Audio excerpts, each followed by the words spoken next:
Привет! Меня зовут Марина, вы на канале Russian Language Club, канале о русском языке и все, что с ним связано.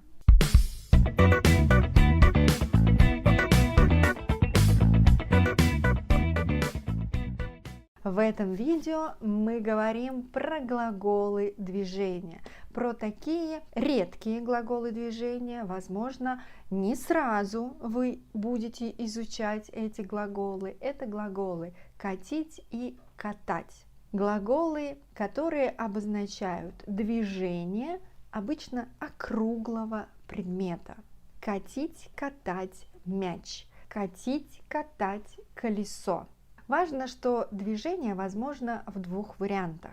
Передвигать что-либо по поверхности, катить колесо, катить мяч, или возить для прогулки, катать ребенка на коляске. Но у коляски тоже есть колеса. И давайте сначала остановимся на каждом из этих двух глаголов. Глагол «катить» – это движение в одном направлении, как и глагол «идти», глагол «ехать» и другие глаголы. Я качу, ты катишь, он катит, она катит, мы катим, вы катите, они катят. В прошедшем времени он катил, она катила, они катили. Будущее время очень простое. Я буду катить, ты будешь катить, он будет катить, она будет катить, мы будем катить, вы будете катить, они будут катить. И глагол катать, который обозначает движение туда и обратно или движение в разном направлении. Катать – это глагол несовершенного вида и также три времени. Настоящее время. Я катаю, ты катаешь, он катает, она катает, мы катаем, вы катаете, они катают. Прошедшее время. Он катал, она катала, они катали.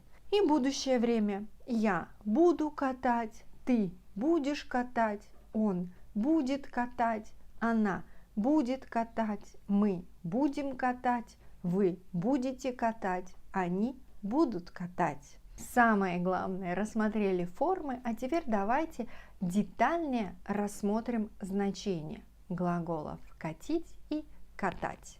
Итак, передвигать предмет по поверхности. Возможно, у этого предмета будут колеса. У него закончился бензин, и ему пришлось катить самокат самому. Крестьянин катит сток сена. Другое значение. Возить пассажира для прогулки. Мама катила коляску с малышом. Или же отец катал детей на лодке. Обратите внимание, что лодка – это у нас водный транспорт, но мы не будем говорить «отец плыл детей на лодке». Нет, дети были в лодке, и отец катал детей на лодке. Другое значение – быстро ехать. Машина катила все быстрее и быстрее. В этом значении мы не так часто используем, а вот в другом видео, которое скоро появится на канале, там будет другой глагол, с которым мы чаще обозначаем быстрое движение транспорта. Следующее. Подходит, устраивает, годится. Обычно разговорный вариант. Думаю, такой вариант тоже катит. Нет? То есть думаю, что такой вариант тоже подходит, тоже может быть. Разве нет?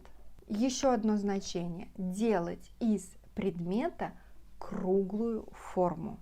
Я готовлю новое блюдо, поэтому я катаю шарики из теста.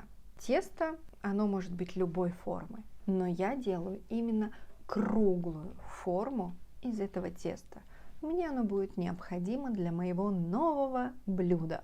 И еще одно значение – ездить очень длительное время. Ездить долго и несколько раз. Например, фигуристы уже несколько раз катали свою программу перед выступлением.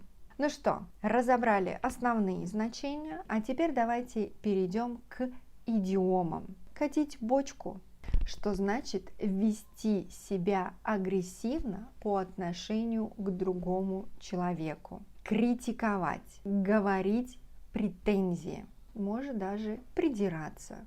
Не обращай внимания на него, он на всех пытается катить бочку. Он сначала катит бочку, а потом извиняется. Странный чел. Итак, глаголы «катить» и «катать» – это глаголы движения. Глаголы «катить» и «катать» не такие частотные глаголы движения, как идти, ходить, ехать, ездить и другие. Глаголы «катить» и «катать» часто обозначают движение круглого предмета. В разговорной речи также используются в значениях ездить долго, ездить быстро или подходить, устраивать. Глагол «катить» обозначает движение в одном направлении, глагол «катать» обозначает движение в одну и другую сторону или разнонаправленное движение. Вот и все. Это было видео о глаголах движения на канале Russian Language Club. Подписывайтесь на канал, давайте дружить, общаться в социальных сетях и пока-пока. До скорой встречи!